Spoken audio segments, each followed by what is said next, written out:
So this is your drawing tool. Looks just like that.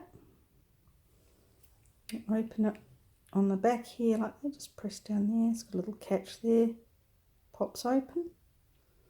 And you can see your little pens and brother pens look like this. We'd take the cap off there. You can store it on the back here if you want.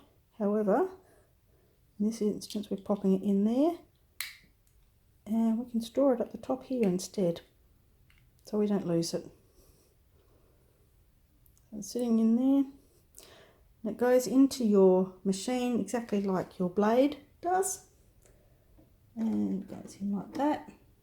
Make sure it's down properly and click, and it's ready to do some drawing with.